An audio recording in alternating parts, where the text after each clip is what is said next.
Hello, I'm Stephen Boylan and you're very welcome to our latest Easons vlog. I'm delighted to be joined today by Pat Whelan, whose new book, The Irish Beef Book, has just been published by Gil Macmillan. Absolutely fantastic. Thanks for joining us, Pat. Thank you very much. This is your second book. You had an Irish Butcher Shop published in 2010. Was this a little bit less daunting second time around?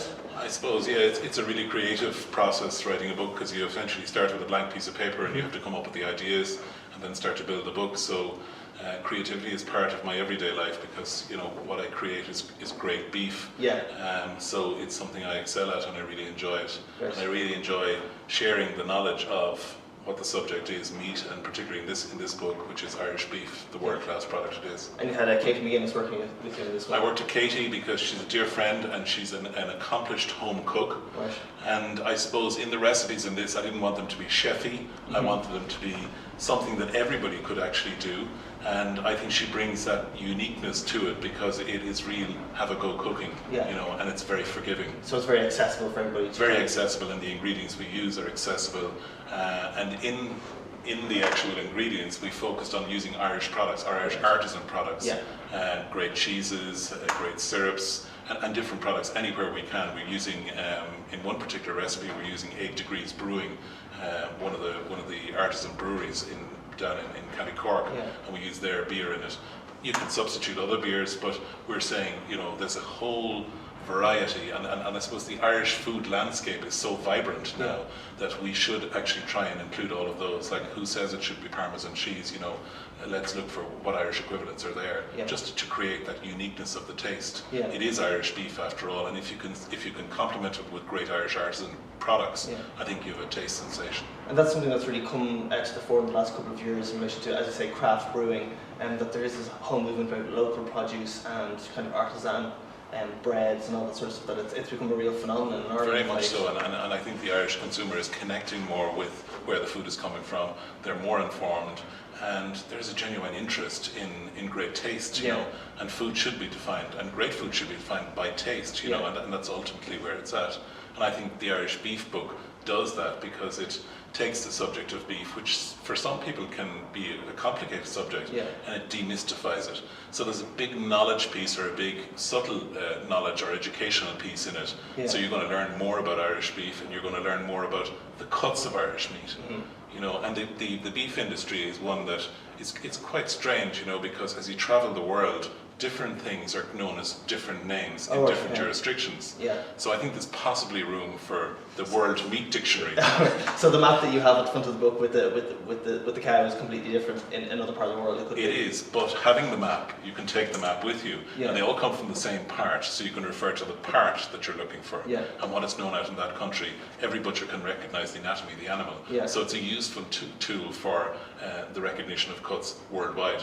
You were talking about the customer in the book, and that's something that I found really interesting, is the relationship that you as a butcher have with your customer. With the advent of, kind of, as we were talking about, local food, local produce and artisan products, has that changed recently? Did it go to being very industrial, as you call it, recently, and has it come back a little bit more? I think there's more and more interest in local food. I think, personally, I believe that good food is an investment in your future health and well-being. I think there's a shift in how people are looking at food, and I think that more and more people are looking for good, clean, well-sourced local food. I think the relationship that anyone has with a local butcher is something quite unique, and if you do have a local butcher in your area and you have a relationship with, never let him go, because he's your connection to the land. He's your connection to the protein you're going to ingest into you yourself and feed your children and family. So I think it needs to be considered. It's not a commodity. It's something that can add value to your life. So you need to look for good quality, clean protein. And it's so important because the emphasis really nowadays is on good food and eating healthy and eating sensibly. You say in the book that you're 5th generation on your mother's side butcher. Is it still a very traditional craft, or has it changed greatly over the years? Do you still use a lot of processes that would be there for a long time, a lot of equipment, or has it kind of changed greatly in the last few years? You know, I'm in a really, really privileged position because I was born into this. And people often ask me, you know, when did you decide you were going to be a butcher? And I suppose growing up in a family business where butchering was the whole life of the business, the family is rooted in agriculture around which there's a farm. We have an on-site abattoir. So from a really, really early age, I was absorbing all of that, whether I knew it or not.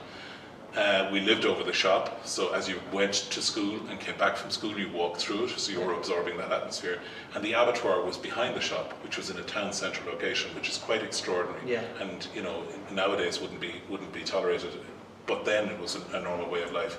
And in the provincial town of Clonmel, there were 4 or 5 families did that. So unfortunately, we've lost a lot of that. The independence has eroded away. But I think there's a whole appreciation of that now. And a reawakening of that, and there are a lot of great butchers out there. But butchering is a particular business. It's a business of consequence, and it's a business of varied skill sets to make the ultimate to butcher. And particularly, if you look at it, you have to be a good stockman.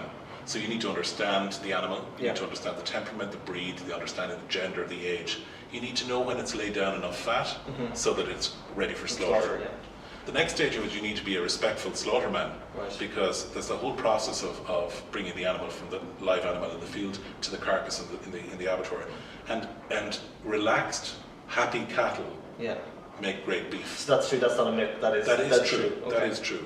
And if you can imagine it in terms of what has happened, it's quite a daunting thing to kill an animal, but it's how you do that in the respectful way you do it. Yeah. Then you need to understand the maturation process, because it's a natural product, and each individual animal is not the same. Similar characteristics, similar everything, but there's no sameness in this business. So the maturation process is a huge part of it, and your approach to maturation is a huge. And there's a number of different avenues: there's wet aging, dry aging, and so on and so forth. And if you understand that 70% of a carcass is made up of water, how you mature it has a huge impact on the taste. We use a dry aging technique, and we use it over a period of minimum 14 to maximum 21 days. A lot of people talk about aged meat at 70 days and 60 days, and they kind of, there's a cachet of premium around that the longer it's aged. But the science would tell you that it's gender specific, age specific, breed specific, and there's a number, so you need to understand that, what you're dealing with. And then you need to commercialize the carcass. So you need to take the carcass in its form as a carcass and turn it into consumer cuts that are interesting and relevant to consumers today. Yeah. And that's the connection you need to make. So I suppose the next question then is, so I'm going out on a Saturday afternoon, I'm going into my local butcher shop and I want to get a piece of steak for my dinner. What should I be looking for when I go in? When I see something in front of me, what should I be looking for? Well, more and more people are coming to the butcher shops armed with cuttings from papers, books like the Irish Beef book, saying, I want to make this, and can you help me do that? Yeah. And that's the connection that's great. And I think there's a lot of consumers out there who want to know more about beef, want to know what's good and what's bad, want to be able to visually identify that, and I think this book goes a long way to sharing that knowledge or demystifying the subject of beef. Yeah. As I said, I'm brutal in the kitchen, absolutely rubbish. So talk to me about dude food. Yeah, dude food is a whole section we have created in the book. I think there's people who classify themselves as hopeless in the kitchen, but the book was written by myself and Katie. Yeah. So it has a kind of a blokey feel about it, and dude food is about when you're having people over to watch a match, right, or when you want to do something and you just don't want to ring a takeaway and you want to really give back something. Yeah. There's nothing like bringing people around a table and sharing the bounty of the table and connecting with it. And if you know more about it, it makes it a much more enjoyable experience. So dude food is designed around that. It's designed as to be very forgiving. So even if you get it wrong, it's still, a good margin of error. There's a good margin of error. Excellent. And that is really, really important. And a lot of it is about giving it a go. Yeah. And I think that is well designed. But the business is, and I suppose the biggest prompt for writing the book is that, I passionately believe we're really, really lucky to live in this great country. We're really lucky to have the climate we all criticize, because it gives us an abundance of rainfall. And a product of the abundance of rainfall is the great grass we grow. So we have a beautiful environment. Nature gives us these beautiful creatures to grow. And we have this great resource to feed them on, which is, a grass-fed beef worldwide is a benchmark, because if you travel the world, you'll see them reared on dirt, you'll see them in feedlots, you'll see them pumped with hormones. We have none of that in Ireland. We have a really good natural approach to great beef. And, the food business is a serious business, but the meat business is particularly serious. And the seriousness is born out of the sacrifice the animal makes. Yeah. They die and we're nourished. And I think, as respect to that animal, that there's an onus on us to utilise every single part of the carcass. And this book goes the full 9 yards in saying, well, fillet steak is every bit as good as skirt steak, is every bit as good as shin beef, is every bit as ox cheek, because it's how you treat it. Yeah. And I think, you know, in the democratization of meat, if that's the right word to use, I don't think the commercial world should be complimented for driving the price of strip loin to be whatever it is and the price of shin to be whatever it is, because it should be, in my world, equal. And it's about that, and this book celebrates that. So it's going to give you different taste sensations, but it's going to allow you to explore the lesser known cuts. And the lesser known cuts cost less, and are just as equally available, and are spectacular taste-wise. Yeah, it's fantastic, and I have to say, alongside the fantastic recipes and the beautiful photographs, it's a great read at the start as well, because you go through all that, the kind of the outside detail of what makes Irish beef so great, and it's a really fascinating read. So thanks very much for joining us, Pat. Really appreciate it. The Irish Beef book is now available at all Eason stores and on Easons.com, and don't forget you can follow us on Easons on Facebook and on Twitter. See you soon.